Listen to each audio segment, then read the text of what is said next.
Ta-da. Attention, everybody. The views expressed on the show are not necessarily those of Acts Ministry, Acts Media Group, and or their affiliate and subordinate ministries and or nonprofits. So without any further ado, here is Brighter Living Live with your hosts, Steve McAllister, and co-host, Jay Dizzle Cobb. Guys, take it away. Whoa. What is this show called again? Brighter Living Live. Oh, we're live. Can you believe it? BZ. Good. .bz. Wrong show. Good morning, Facebook. I'm feeling a little better today because I have my book with me this time. Good morning, Jay. Good morning. It's nice to see you again after, what, 2 hours? Yeah. Well, Facebook and X Radio, welcome. There we go. You Well, as posted. long as we're also YouTubers, right? Yep. I wanted to kind of go over what should have happened last week, but there was some confusion on my part, and I want to apologize on that. But, you know, we're all nervous when we get on the air. Believe it or not, I know it's radio, but it's also Facebook Live.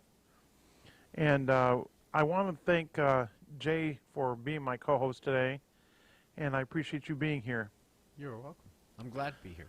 Well, I'm going to go over some things like current events, things that are going on around town. And what was your weekend like? My weekend I spent in bed. I Oh. did get up a little bit more this weekend, and that's how I knew I was healing a little bit, so then I was able to go to work Monday. And Right. I feel great. Well, compared to I feel Compared great to this Friday morning. when you Yeah. weren't here and I was here. And I was able to sleep last night too. So Right. I'll- Well, quite- we've been praying for you, and I had a prayer chain going, and I'm just glad. So, prayer warriors, thank you very much for praying for Jay, because your countenance and your color looks so much better. I know that Thursday you weren't doing too good. I wasn't feeling too good Thursday. No, but I wanted to share the vision and the mission statement again this week because it was a little confusing last week, and I didn't have what I wanted to say in front of me, so it's easier for me to talk about it. And you can ask a question, and I can try to answer it. Those questions we get. But I did want to say thank you for joining us, and hello to Rachel. I know you're watching your day off. Day off is today, so Good morning. Merry Christmas. Christmas is just, I think, next week. 8 days away. 8 days away. Isn't it?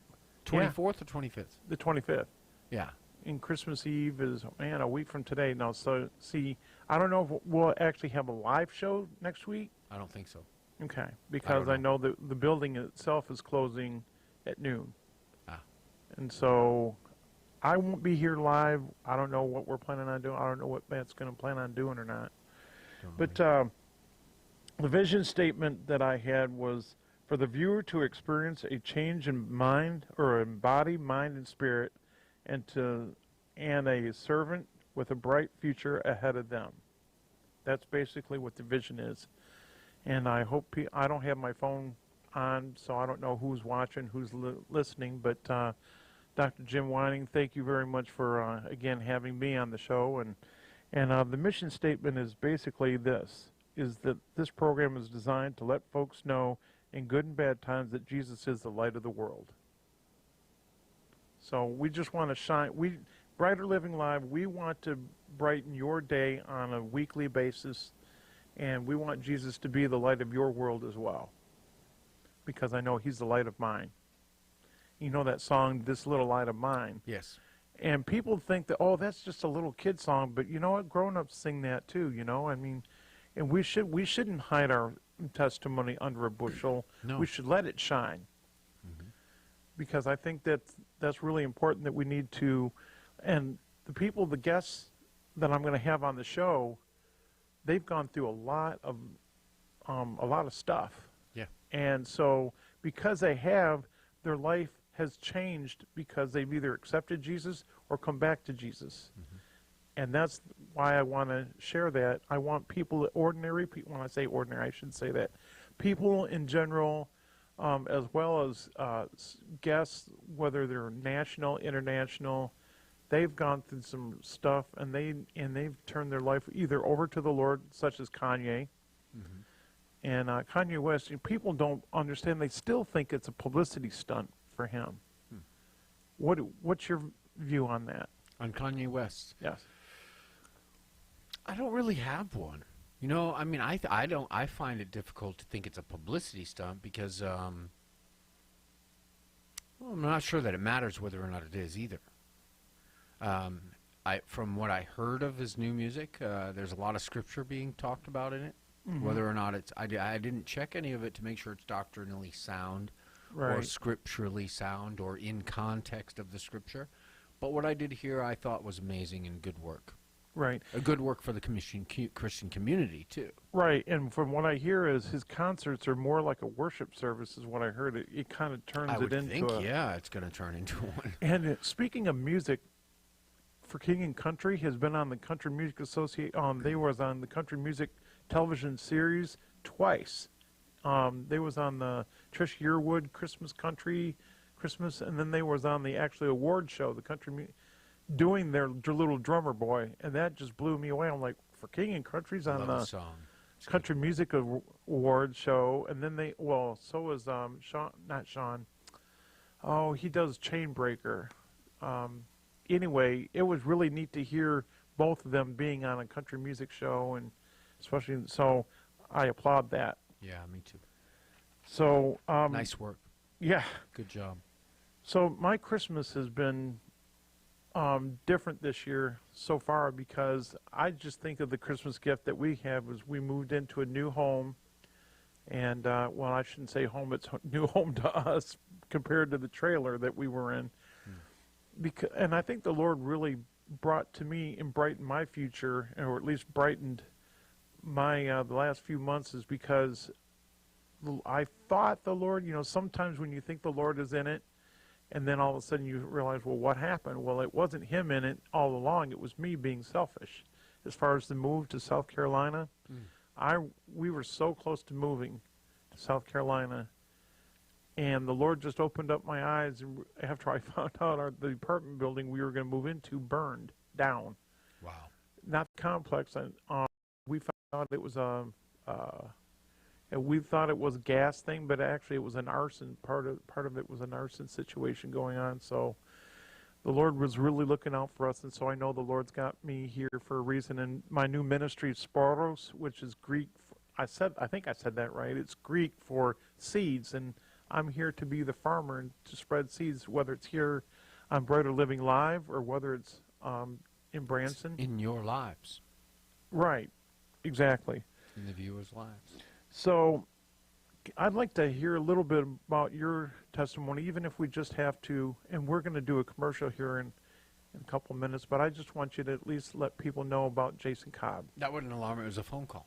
Oh, okay. I'm so used to having that on the morning drive. Well, what you mean? My life story kind of testimony, a little Yeah. biography, or Maybe summarize Well, it. I was born and raised in a Christian home. I was born in Eastside Attleboro, which was a ghetto, at least to my experience of it, and it was a pretty rough place to live for my experience. I mean, there were 5 of us. We didn't all have the same experience, but we were raised in a Christian home, and what I got from that was not faith. I didn't become a believer just because I was in a Christian home. What I did get from it was the law, as God had given it through His Word. Right. And the law condemned me, and I clearly saw that. And I saw that that was true because it was just pretty obvious, pretty obvious to me that these laws were good for a reason, and not just that even if you took God out of it, they were good law. Right. To me, they seemed to be. Right. And evidently so. So I believed in God's law, but didn't really believe in God, I don't think. I had experience when I was a teenager. Well, I had an experience as a child that made me also feel like courage was one of the more important things in life, and not faith. Faith was just kind of, I didn't even know what it really was, so it wasn't an issue for me. But Right. had experience that made me feel like courage was an important thing in life in order to get through it and to survive it. So I decided to face my fears and ended up living a pretty rough and weird bizarre. You know, I tell people stories now at work, and it's like I have this endless supply of these crazy stories just because I was out there trying to tackle every bear in my way, anything that got in my path, you know. And so it's kind of bizarre when I tell this story. So anyways, when I was a teenager, I had a teacher who saw that I was in trouble, who really took a focus on me as a troubled teen. He was teaching me karate. He saw that I had some aggression and also not, I guess maybe the courage too, and that combination could lead me to some danger. And so he took me in and started teaching me karate in a very inexpensive way. I had to get $1 coin, so you could bring like a Susan B or whatever it was, or you know. I don't think they have those anymore, do they? Yeah, I get them at work. They're still worth $1. So he started teaching me. He was a Christian man of Christian faith. He taught also responsibility and accountability, that, you know, karate was to be used to defend yourself and others, not to be used in an aggressive way where you might hurt somebody out of aggression, you know, out of your own aggression. And so I learned that, and we were accountable to him. So I think that was some way of his controlling it. And he was also teaching us the Bible and the gospel, and I ended up going to a prayer meeting with him. And the way I remember it now, when the facts of it come back to me from other people who shared the event, our recollections aren't quite the same. But anyways, I was at this prayer meeting where someone had lost their spouse to cancer, a long battle of cancer. And I heard them praying. And while they were praying, I noticed his comfort, that he gained some comfort. And I felt the Spirit of God in the room. And for the first time in my life, I experienced the Holy Spirit. And I felt surrounded and enveloped by it in a way that made it real to me suddenly. So suddenly this faith that I thought I had, I realized was nothing. And that truly believing in this God was now upon me, you know. And this comfort. I had also been experiencing, you know, I had been dabbling in Satanism and, you know, ritual dancing and worshiping the devil and stuff like that. And so at this moment, when I realized that God was comforting this person through the loss of their spouse, as a young man whose whole life was ahead of him, thinking wife and family was what I wanted my life to be, to see him comforted at that time when he was losing all of that. Right. Or her, or whoever it was, I can't remember exactly. I realized that this was the God for me, and that was where my life really changed. And I started to really get into the Word of God, and then more into the Gospels and into the New Testament, and started to try to understand grace and mercy and all of that. Didn't quite get it still. Went on to be, you know, I fell away from that because I got judgmental, which is always a good way to get away from the Christian faith, you know, is to judge, because you're judge not lest you be judged. By the same measure. Right. So I went and fell away, went back to drinking and drugs, and got married, had some children, made a lot of bad decisions, and my drinking got worse, made a lot of bad decisions, hurt my back. That was one of the things that happened in there, and really complicated my life and kept my dreams and my goals and aspirations out of reach. Do you think that that's what's going on now, is because the back, it's a different story now? Your back hurts now because of back then, or is it something new? Well, my back problems were the injuries were to discs from repetitive work injuries. So I had gotten kicked out of school at an early age. Because of the drinking. And actually the grade I made it to, I was advanced to just to get me through and get me out. Right. Was that because of the drinking and drugs? What? Your repetitive situations with injuries and... No, because I had no education. In order to support a family, I had to do hard labor, because hard labor was the best paying type of work. Right. And places where you went in and did a lot of hard labor every single day were the ones that had the best benefits. You know, they were just the best opportunity for me to support a family, and for me to have the ideal that it's best for my wife to be home with the children, raising them. rather than for her to work as well and send them off to be raised by somebody else, which was something I knew I did not want. Yeah, that's But because it was a repetitive work injury and happened over time and progressed and gotten work over time, healing is not as easy. Well, then living and trying to heal from a long-term injury that's caused by a long-term repetitive behavior, like lifting all the time, those things are longer to recover from. But then trying to live in the meantime as well requires certain things of you. right. And I never had a lot of money. Never had great insurance. I mean, I had good insurance, but it all just kind of worked out to this perfect storm that kept me down for a long time. And know, nobody has physically. perfect insurance anymore. I mean, unless you're working full time or you've had a skilled trade that you're working in, you really Even don't then, have. you're paying for it. Right. So Because a lot of insurance companies are backing off, of course, with the new insurance bill with health or the new health care. I'm really afraid of the new health care situation yeah, because of the way people are. I guess I don't know if it was President Obama or if it was who it was that signed the bills on trying to get the Obamacare. Did they ever? Do you know? I don't know, folks. I don't know if they actually did anything with the Obamacare or they did away with it. I heard they did away with it or they're trying to. well, I'm not too sure. I don't keep close track of that stuff. I just know that for me, it was a pride issue too, as far as even having insurance. When insurance is needing to pay, it's kind of a pride thing, like somebody else paying my way. Even though I paid the insurance and I understand that I paid my way, I paid that.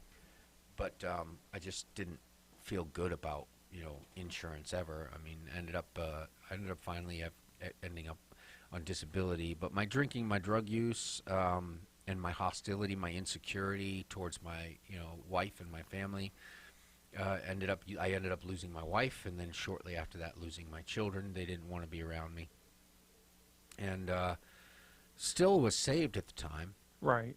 Just not living a Christian life and doing God's work. And I realized God's sovereignty was really part of his way of having a testimony for me to tell, and not necessarily in this perspective.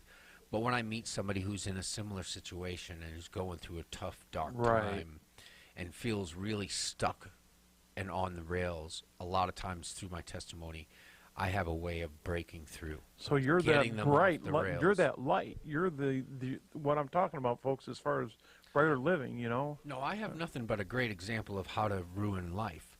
But but the light that God shined in my life is one that can reflect God's love for us and shine on somebody who needs that as well Right. and is looking for it. And I don't even know what happened to change. I wasn't at my lowest moment. I had reached many much deeper, darker lows before. I think that God had a purpose for my testimony that I don't think I fully realized yet. And it was time. It was time. He had a reason for me to recover from the alcoholism and the drugs and the aggression and the violence at that moment. That was his plan. Right. And somehow I had success. He sent Matt into my life, who was somebody I had partied with before, but then was in recovery, and he came in and said, "You're coming with me." That was another part of God's providence and his sovereignty. That he had Matt there for me in the time. Dr. Paul and his organization, Acts Media Group, which was all part of that, came from that. Numerous recovery ministries that we got involved in that I was able to serve in and still serve in were all things that God put in my path all of a sudden that he hadn't before. And I'm not saying God wanted to keep me down or wanted me to suffer, that he was somehow in control of that. But his time that he decided it was time to reach in and pull me out was all part of his design and his plan. And I just am excited for my life and looking forward to being able to So you have a continue. bright future ahead of you. A bright future. I'm not sure what it is. So there's all that wonder and excitement and It's a future so bright he's got to wear shades. Gotta wear shades. Yeah, that's well, right. that's what I've got to do. I've got to start wearing shades on the show. You know, I thought about doing that myself. Yeah, no, we also have a bright future ahead of us if we use Natural Solutions Store.bz. Isn't Oh, that correct, good. Matt? That was a good segue. It's about to the end of your show already. It already Yeah, I is. know. I can't believe it. So, hey, everybody, this is Matt back behind the scenes. This show is brought to you by... Natural Solutions. Natural Solutions Store.bz. .bz. Natural Solutions Store. We Dot we got to BZ. be careful, because you and I are hosting and co-hosting. There's a morning drive, and then there's our show. So I don't think anybody cares if we. So in my testimony, though, there's a lot of individual stories that are just amazing testimonies of how God was there intervening, keeping me even alive. I at would the love to time. hear some more testimony, but we're going to go ahead and listen to. They'll just come out when it's relevant. No, right? we already did the commercial. Go online. I've got the banners going up below. Oh, Okay. Go online, check it out. Today's product we're featuring is Super Hemp Balm, which is good for all those aches and pains that you might have in your muscles or your joints. Which I Sometimes really even need. your headaches. Our buddy Barney smeared a little bit on his temple when he had a headache, and he said it took the headache away. I'll tell you what, that coffee that I had a little bit of cough or This headache. stuff was weird and strong. That first coffee that Amber had was strong. Now I like hazelnut, and I like this. What was it? The Snicker, the Snook- The Scooter Doodle. Scooter Doodle. It's a Snickerdoodle aftertaste. Yeah. I liked it. It was- the it was coffee good. The first itself one had a was kind of really a sour strong. taste. It was You know really why? Probably because of the cinnamon roll we had. I hope that you learned what you wanted about me. And Oh that yeah, I was you know a what? good It guest makes for you, sense because now. Well, there's always next week too. You'll be able to. Well, we're going to do a part 2 of that next week. Because not a lot of people have heard Jay's story. I mean, a lot of people have, but a lot of people haven't. But I think next week too, we're going to have a little bit of Christmas music from my friend Stoney and his daughter. So With the we'll, express we'll written permission, as always. yes. Well, they're going to be here. So do they need to do that ahead of time? Correct? Yeah, Yeah. well, we'll just take care of it when we get here. But we'll talk Okay. about that off the air. Okay. You guys got I'll give you one more minute. All right. Thank you. Well, thank you, folks, for joining us here on Brighter Living Live, and thank you, Jason, for sitting in and co-hosting. I'm going to have Jason again here next week to help me out, and we're going to have other guest co-hosts popping in, and I'll talk to you more about my Christmas and my testimony as well. Now wait. Next week is the day before Yeah, Christmas. that's It's Christmas Eve, so I wasn't sure We'll be here Christmas Eve. for the morning drive, correct? Okay. We will be here for the morning drive. There will be a rerun for Something to Celebrate because they're all going to be on the road traveling. Right. And then if you want to do your show, you certainly can. Okay. So that's up to you. I think they would be kind of neat to do a Christmas Eve special. Yeah, I do too. And your we guests are will already not scheduled? be here on Christmas Day. Christmas Day will not be broadcast Okay.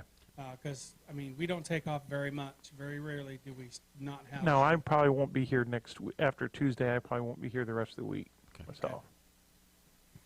Well, everybody, are you guys done over Yeah, I'm done. But I just wanted to say thank you again, folks, for joining us. And actually, I hope you have a bright and cheery day, y'all. Take care. there?